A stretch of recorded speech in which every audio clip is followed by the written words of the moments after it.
Certain combatant combinations, Tressa Cassius, repeatedly push players towards near-optimal answers. Yeah, so it's really annoying when you're basically told, like, hey, you want to know what's really good? You should try this Tressa Cassius thing.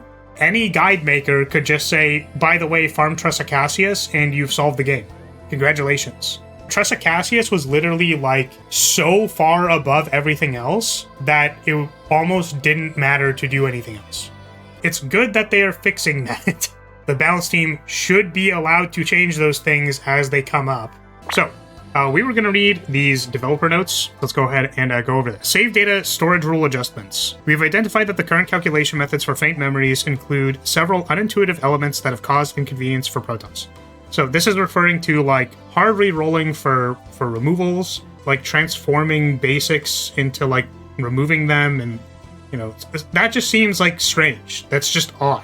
You know what I mean? Like, it feels unintuitive. Unless someone told you that that's how that works, or you're, like, a strategy gamer who's super heavily optimizing for this kind of thing, like, that makes no sense. I thought it was dumb when it was a thing, and I'm glad that they're changing it. Because it also, re-rolling for it, for your runs to, like, make these kinds of things are, like, super annoying. Under the previous rules, accurate calculation required players to manually track their gameplay in detail. I do sometimes look at my deck and I'm like, how much was duplicating again? Like, I don't know, man. Maybe I'll just do it. So it's enough that, like, someone who's just trying to play the game is going to be annoyed by the fact that they even have to do this. So yeah, this disrupts immersion in the game itself, yeah, and detracts from the overall enjoyment of play. The thing I really appreciate is that the tone of these articles make me believe that these people know what they're talking about. So I said this about the last article too, is that I like the way that they talk about the game. I think there are a couple of other key indicators that, to me, sound like, oh, they actually care about the gameplay experience. So, yeah, to reduce the burden when managing save data, to allow greater focus on in-game choices and experiences, we're revising the save data storage rules in a more intuitive direction. Change background and direction. So under the previous rules, the value of save data could vary even when the final result was the same, depending on the specific gameplay path taken. Yeah, so this is referring to if you change something into a removal, like you fish for a removal and then you remove it, that deck will cost less than someone who just removed the card, even though the decks are the same, which is very unintuitive and also hyper obnoxious. Nobody wanted to do that. As a result, a form of optimal play emerged even before entering Chaos, dictating the exact order and methods by which elements needed to be acquired.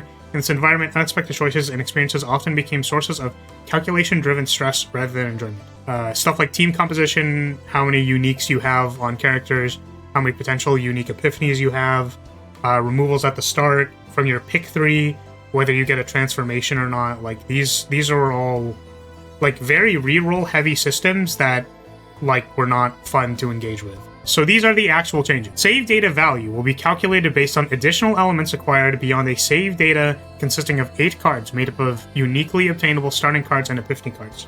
So they are cross-referencing against the basic save data now. Neutral cards are calculated at a fixed value regardless of whether epiphany has been applied.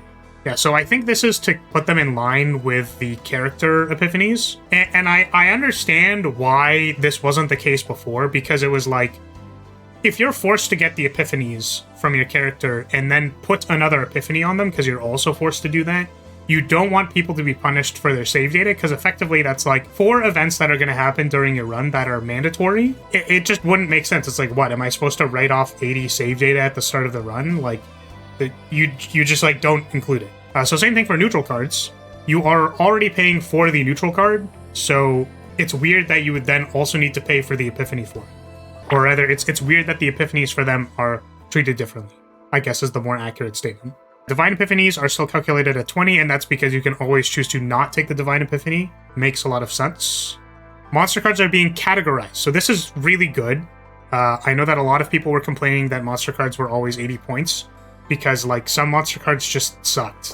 Like, they weren't good. I'm assuming their telemetry data showed similar things of people just, like, never picking monster cards, even when they dropped, because they're like, dog, I don't have 80 points in my save data for this thing. That's, like, maybe draw a card. So this I was very excited about. Points awarded for card duplication will be changed from 0-10-30 to 0-0-40. I'm going to skip ahead a bit. Limits will be added to removals and duplications per save data. duplication is limited to a maximum of 4 times, and removal is limited to a maximum of 5 times. I'm glad that they are putting hard limits on these things, because theoretically, you could remove all 8 cards in the starter deck. Like, you can just do that. Theoretically, in the future, it may be possible that they give us more duplication events. Maybe they're like, it's more likely to see duplication events. Maybe you can get 5 duplications. Maybe they want to give 2 duplications on boss rewards. Like, this is future-proofing against giving players more duplication opportunities without making it so that you can just, like, have 7 shadow reloads or something as your deck. We'll be talking about Tressa and Cassius later. Removing cards other than starting cards does not grant points.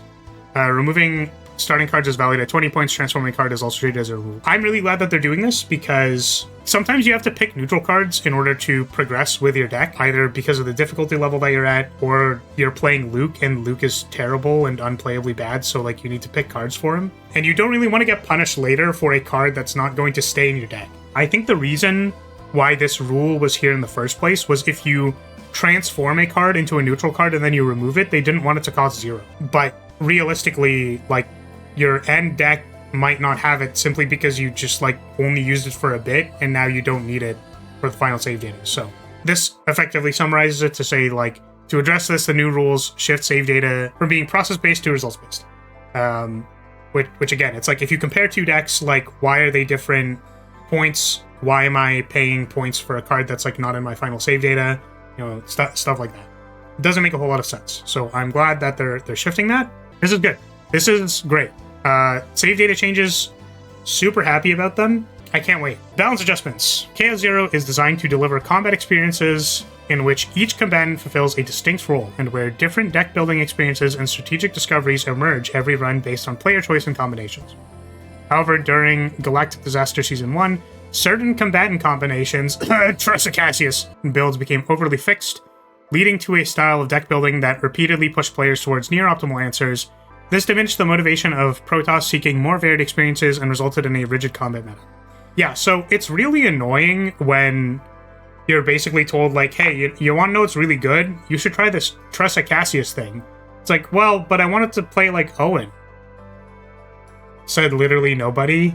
The thing is, it's like, oh, I want to play this other combatant. Like, this character is, like, interesting to me.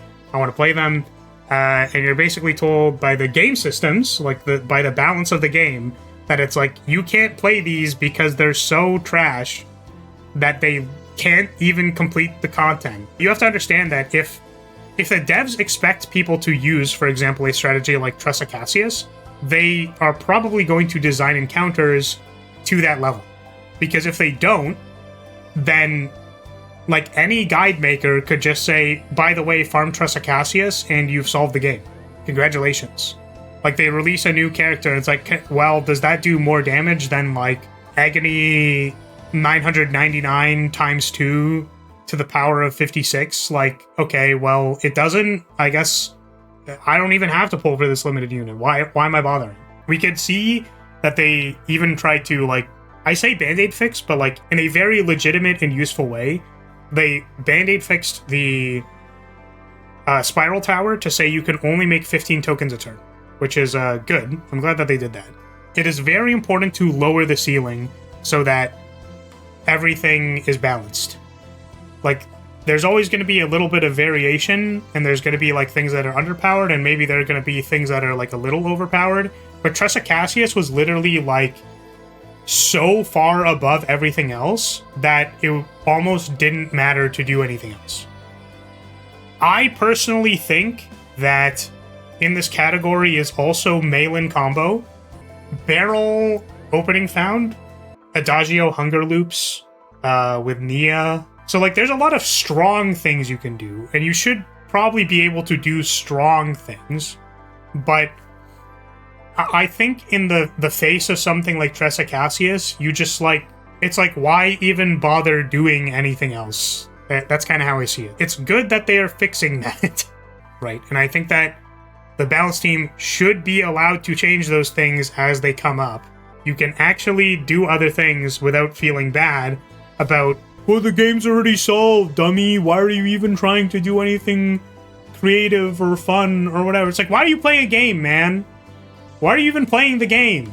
Do you just hate video games?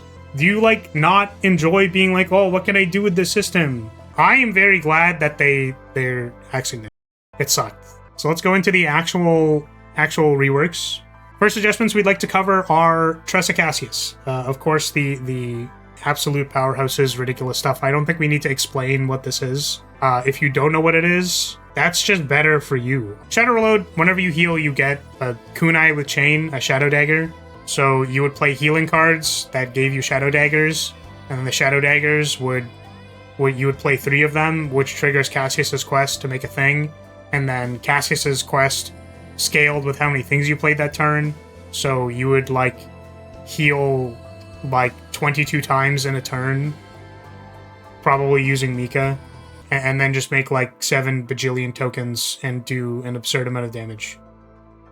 This is way beyond what literally any character combination can do by a pretty significant margin. So they're changing that. Tressa, we're changing Tressa, is a psionic combatant who generates Shadow Dagger cards to unleash consecutive attacks, while applying the continuous effect Agony to build a powerful DOT.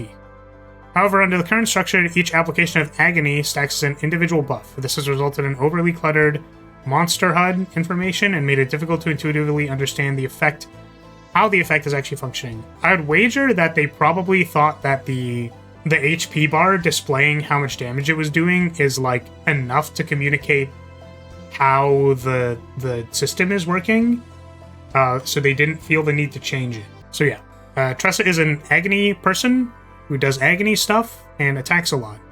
So they changed some stuff with that. They simplified it. Can apply, I think it's up to 20... Yeah, Agony has up to 20 stacks, and it just halves it at the end. Deal fixed DOT equal to 50% of the amount of Agony. So there's a bunch of like individual changes to her cards.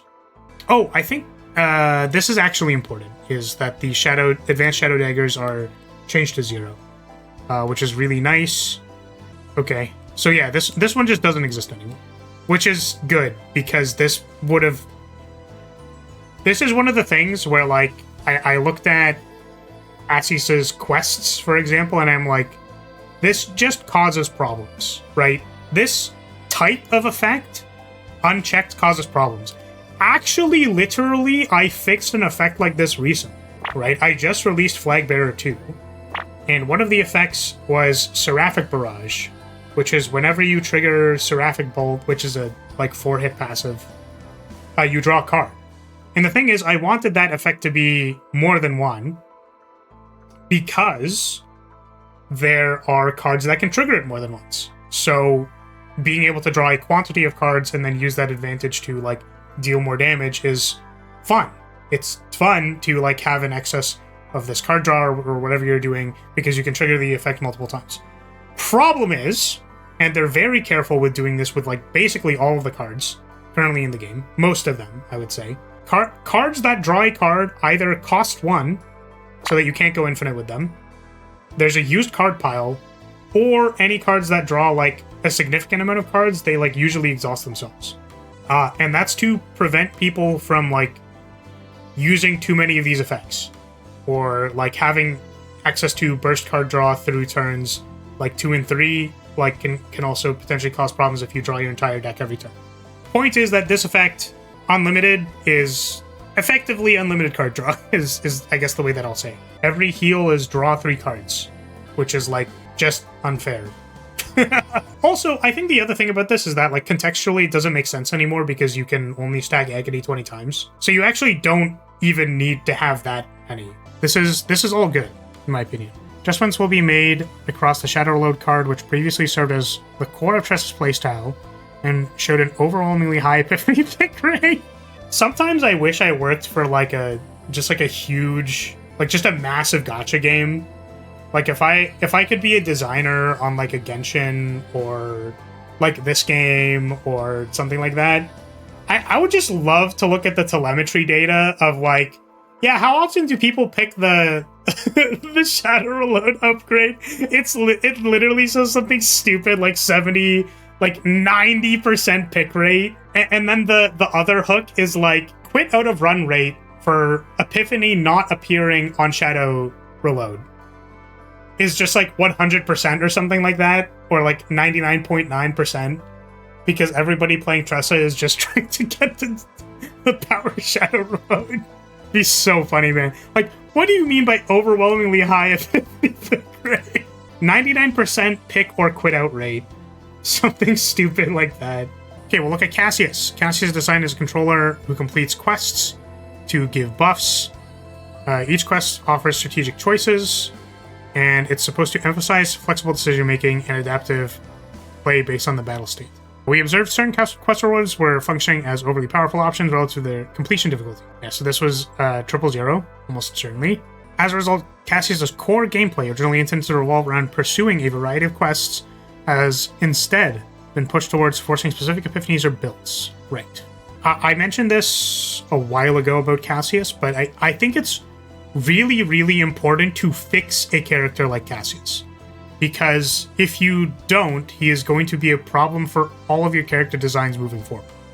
So, like, if you don't address 000 now, every single combatant that has, like, even some remote way to utilize zero-cost cards will work with Cassius in a way that is problematic. I'm glad that they're changing it. So, with the adjustment, we have prioritized preserving the core enjoyment of quest completion. Yeah, so it's like pursuing doing a full house and that being what your Cassius does can be pretty fun. Like, that is the fun of the character.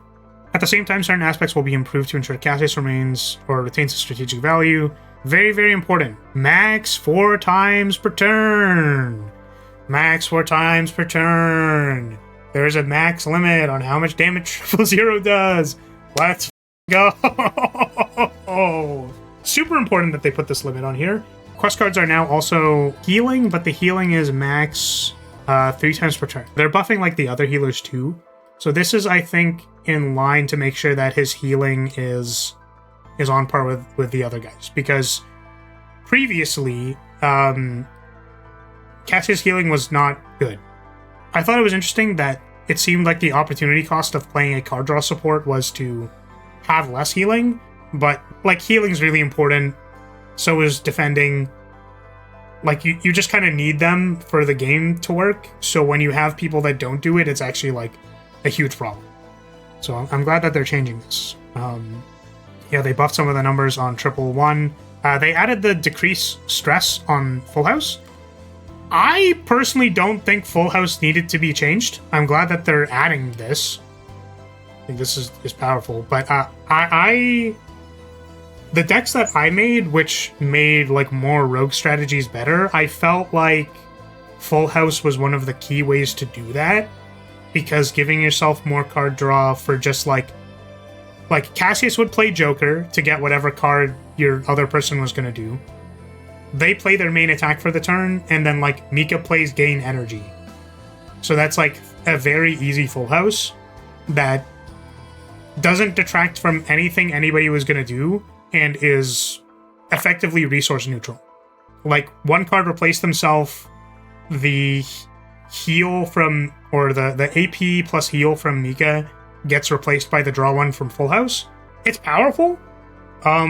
They probably don't think it's a problem, I guess, but I felt like Full House was really strong, so I'm surprised that they changed it, basically. I think that they're going to keep stuff like you can only make a certain amount of tokens in check on like certain encounters and stuff like that, so it's probably not a problem. Changes to Dice Trick. This makes sense because they changed the quests. Okay, now the base one has reduce morale, 1 morale for 1 turn. I'm glad that they're doing this because Cassius isn't really doing damage. He's a support. So, like, having this card that's just do damage on base is, like, weird. But now it's the Epiphanies either do more damage, do damage to everything, and then still have the base effect. Or now it's they increase damage, max 5 times. Was this unlimited before? Oh my god. I just didn't know that. That's crazy. Oh, it's unique now. Okay. So the 2 upgrades are unique now. I think that's reasonable.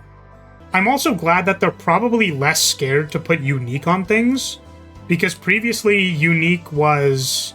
It changed how duplication... Like, the balance of duplications had to do with how many unique cards the combatant could get.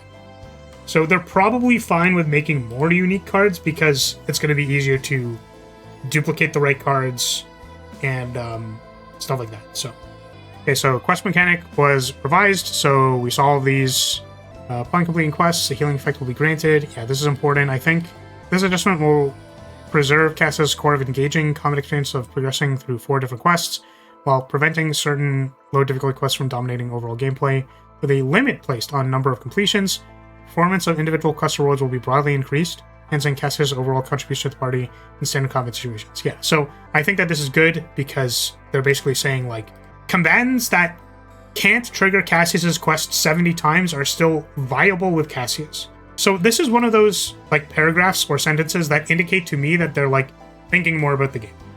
Because it's not just Cassius is too powerful, it's like Cassius doesn't work with half of the cast, which doesn't make sense.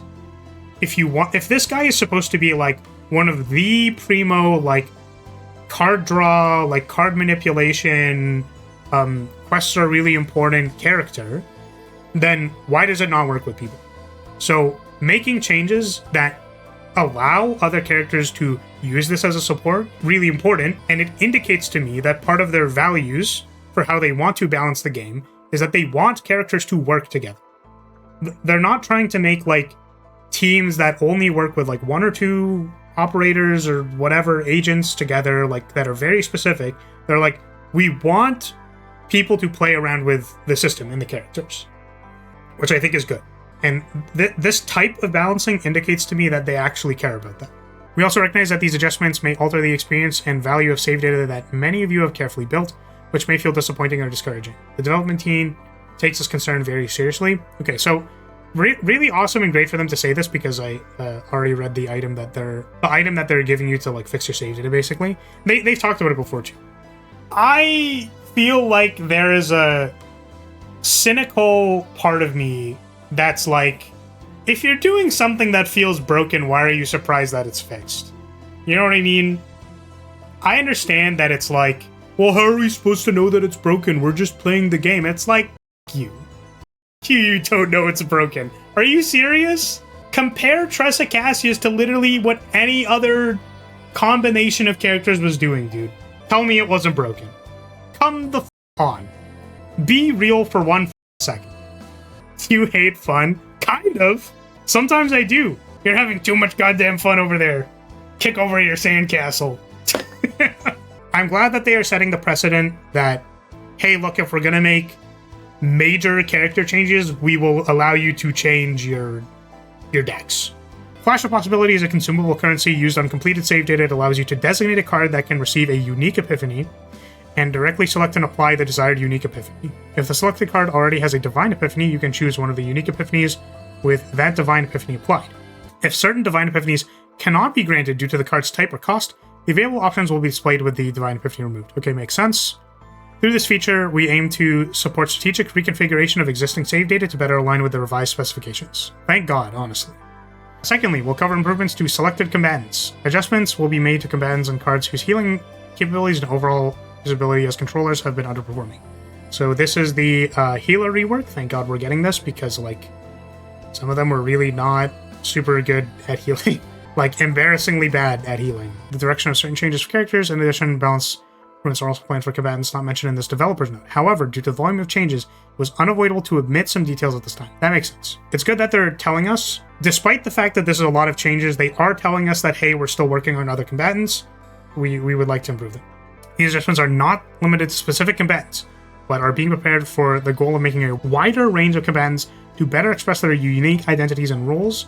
More detailed information, including specific card effects and numerical values, will be shared in the notice on February 8th. Yeah, so again, this is indicating to me that they're like, we want people to be able to use more characters, which is an awesome outlook to have in this type of game. I am very excited about it.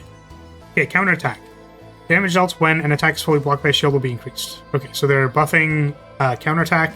In the current combat environment where ending battles in the fewest turns as possible is prioritized, the Vanguard class has been underperforming compared to other classes.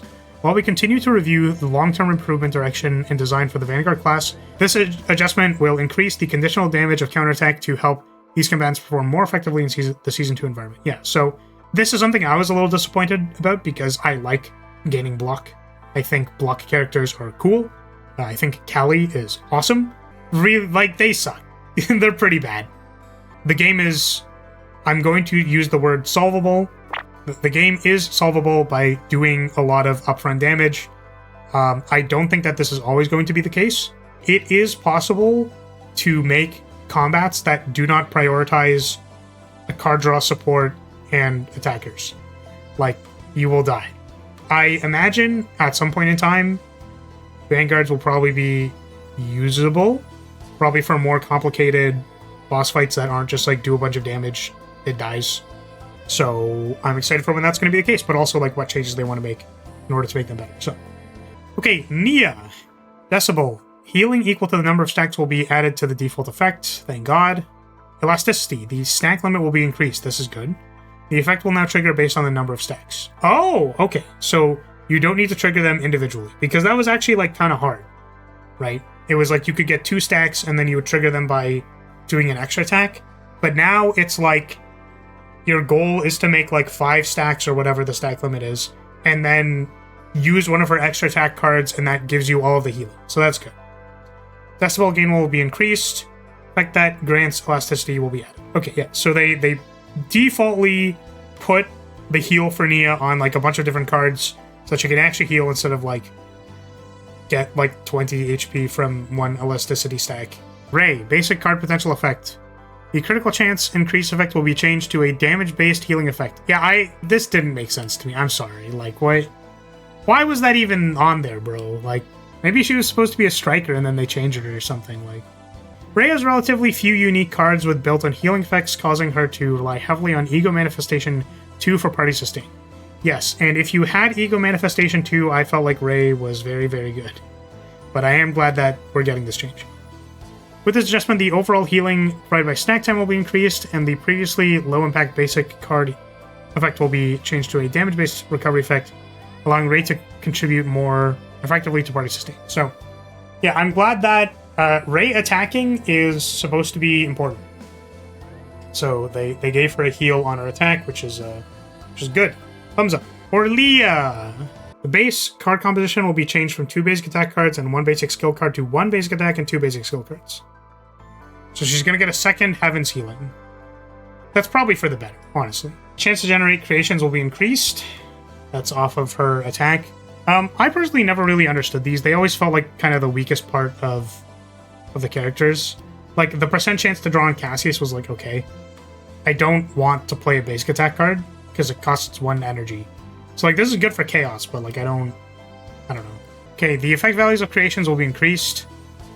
Healing on growth acceleration will be increased, and Will of Light reduced to 1. That's pretty big. I'm hoping that the value of creations goes up by a lot, considering how bad she is. I think Will of Light costing 1 is pretty big. Because it costing 2 always felt like backbreaking. Like, the problem with Orlea is that she's slow, right? And this game currently doesn't prioritize people who play the game slowly. Like, you can do stupid amounts of damage and stuff on turn 1. It doesn't make sense to be playing these setup characters, because the meta doesn't ask you to do that. I think that Will of Light to 1 is a good start. Yeah, like, Will of Light costing 2 felt like I'm going to commit an entire turn to like improving all of my creations, and then next turn I'm going to do something. Problem is, the game is way faster than that. So I think they recognized or realized that, hey, like, this game is really fast. You can do a lot of stuff very fast in this game. I am hoping that they change that, just for the record. I prefer to play combats that are like 8 turns long, because you make a lot more decisions when you do that. But in the time being, yeah, probably making Will of Light cost 1 seemed to match the pace of everybody else. I am concerned still that, like, you know, it's not going to be enough, right? Still, making all the creations kind of takes a while. So, Haru. Okay, so this is our first non-controller. Haru was pretty underpowered as a DPS. I'm a big fan of Haru, though. Okay, anchor shot damage will be increased. Sure. The cost of anchor shot will no longer increase off of lift anchor. To be completely honest, I don't know why they did this. Like, why did they even... Why was this even the case in the first place? I don't know, man. Hopefully this is, like, a significant buff. I like Haru. I want to play Haru more, but, like, she's not very good. Okay, Yuki. Yeah, people complain about Yuki being pretty bad, so... Flash/slash damage will be increased. Triggery Strike. Damage will be increased. A single target damage focus effect will be added to low pick rate epiphanies. Okay. Freezing Blade. Damage amount will be increased. Okay. This is my guess with these changes. Is that Yuki doesn't do enough damage. Yes? Part of the reason why Yuki does not do as much damage as other characters is because she has AoE in her kit. The idea is that instead of doing a lot of damage to one target, she will do her damage spread out to all these other targets. That's supposed to be her value. Unfortunately, AoE isn't good unless it's good, right? Which means that when Yuki fights a boss, she doesn't do as much damage, and that thereby makes her bad. So her power budget, realistically, at the start, probably should have been more similar to what they're doing here, which is that, like, she does the same amount of single target damage to single targets. Or maybe she does a variable amount of damage, so, like, if there's only one target, do more damage. I think that would have been, like, a reasonable solution as well. But the idea is that they are increasing the damage on these cards so that her single target damage goes up.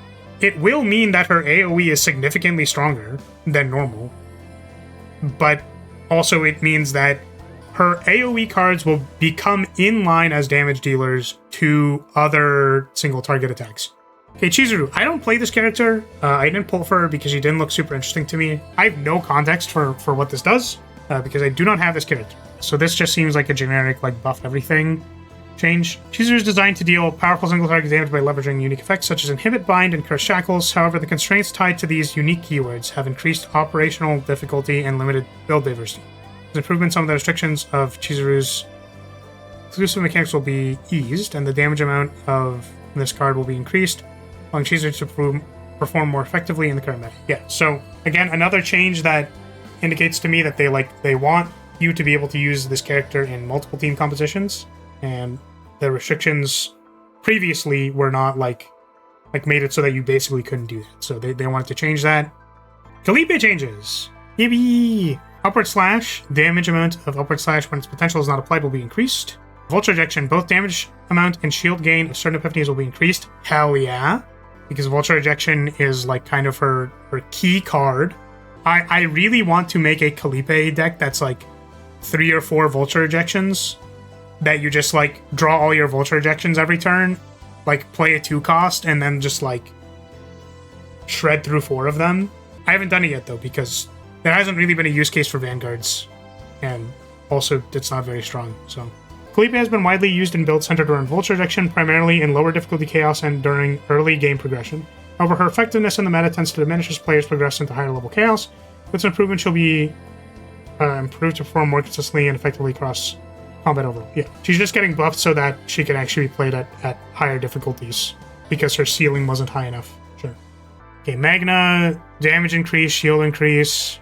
Magna was designed as a reactive damage combatant who delivers powerful counterattacks, but has been underperforming in the current environment due to structural limitations. Alongside improvements to counterattack, Glacial Iron Fist and Ice Wall will be enhanced to improve overall usability. Glacial Iron Fist is the one that gives you defense off of how much attack you deal, right? So it says do more damage, but that means it actually means get more block, basically.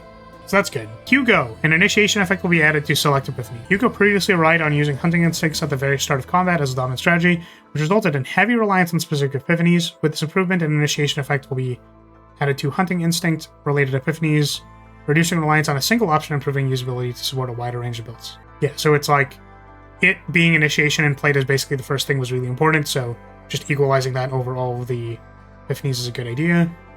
Lots of changes to Rin. Okay. Dark Mist, Secret Art, Destruction. I don't remember these cards. I haven't played Rin in such a long time. Adds the gain Dark Mist stance effect to certain epiphanies. The conditions for Dark Mist Blade Art will be removed from certain epiphanies. Damage amount increase. Sure. Increase card hit count. Okay, sure. Okay, so she's gonna get a higher ceiling on her big damage move, and I think her gain stance effect, yeah, is removed on some of these. Gain Dark Mist stance, and then Yeah, it's not on, like, the greater majority of the Epiphanies, which I think I recall actually feeling that that was weird. And I think the idea was supposed to be that if you had your 1 and 2 costs or whatever, like, you would be able to get stronger card draw if you were managing the conditional, but, like, again, it's more awkward than anything. So this is just a way to make the character work. Okay, partner improvements. I don't use any of these, so I don't know. These look like stat improvements, like lower cost, draw 2 cards. Attack and defense increases will be added to most 4-star, 5-star passes, and the active skills of partners will be, with unsatisfactory usability, will be improved. Following active skills will be adjusted. Yeah, so I think they want to improve all of them, but these are like the highlights. Okay, memory fragment improvements. When hitting 2 times with 1 attack card, plus 10% damage amount to void cards for 1 turn, up to 2 times. Now plus 30% damage amount to void cards that hit 2 or more times. Yeah, I guess this is like putting the modifier on specific cards that they have. I think people have, for the most part, said that like the 4-piece set effects are quite bad. I'm inclined to agree. I don't know if these are like good. I think that the conditionals that are like, you basically need to activate a 2-hit first, and then you have your damage increase is like kind of bad, because you have to do a card first. Whereas now it's just like, okay, your strong attacks do more damage. Great. I'm kind of glad about this, by the way, because like, I know that passion attackers basically have like a core power that they use, right? Where previously this was like, okay, your next 5 passion cards, but it's like, you're probably going to play more than 5 passion cards in one combat. I don't know why this restriction is here. Like, in any combat or meta where, like, you're playing 5 cards and the combat is over, it's kind of like, you know, this will do the same thing as this. It just means that if you're in a combat that lasts longer than that, then your set isn't unplayably bad. But, yeah, it's unclear to me that the numbers are good or bad or not or whatever, like, so I'd be willing to test them to see if they're better, but I don't know. Okay, equipment and common cards. When you draw a card via an ability, gain a fixed shield. Putting activation limits on these seems important to limit the effectiveness of decks that use the effects too much. There are a couple of other ones. It's like whenever you discard a card, you gain power for the turn, or like morale or whatever. I don't know if they wanted to nerf that as well. Wander of the Void. Now exhausts, sure. Tactical action. Damages shields by 25%. I don't know. I still don't know what this is for, but maybe they're going to have combats with high shields that we actually care about this. It feels weird. Acid Gas. Yeah, this card was like basically unplayable. Heal 3 impair to all enemies for 0. Seems weird, man. This is, again, impair is also shield, right? Rally. Haste, draw 1. Now it's haste, exhaust 2, draw 1. Okay, that makes sense. I'm a little sad about it, but it makes sense. Not my free 0-cost card that just draws me cards. I mean, obviously this was problematic, so it's whatever. I always felt like Rally was very overtuned. I don't know. Because this, at minimum, it just cycles. And at maximum gives you, like, morale. I was like, oh, I'll just include 3 rallies in my deck that give me up to 3 morale for free. Like, literally did nothing. It's just free. So, I don't know. The only limitation was basically save data, so... Yeah, I don't know, like, anything, basically, about the monster cards. I think I've picked, like, Shy Gardener before. So there's, like... This is good, I think, because this is going to cost, like, 20. Because this is a good attack card. Like, there's probably someone who wants this attack card, this attack card, this attack card. People want these cards. It's good that they're not, like, rares anymore. So these are all, like, attack cards that are usable now. Because they're commons. Okay, I mean, sure. I'm excited to use the monster cards. And that's looks like it's it. So, good update, I think. Definitely still some concerns about, like, I don't know if number changes are going to fix Orlea, you know what I mean? I am so glad that they have removed Cassius Tressa from being broken. Because, like, wow. You don't want to have that in your game, man. Like, just making everything unplayable seems bad. Pull these 4 stars. You don't need any other units on your account. Yeah, seems pretty bad. So, really glad that they changed that. Save data changes are great. Very excited for that. I'm excited that they have changed. I don't need to fish for removals anymore because that sucked. That was the worst. And I'm going to say, hey, if you're still here, thank you so much for watching. Thank you for being here. Appreciate your support as always. Please subscribe. We're trying to get to 3,000 subscribers. That's never going to happen. But, you know, I can dream. I want number to go up. Okay, bye.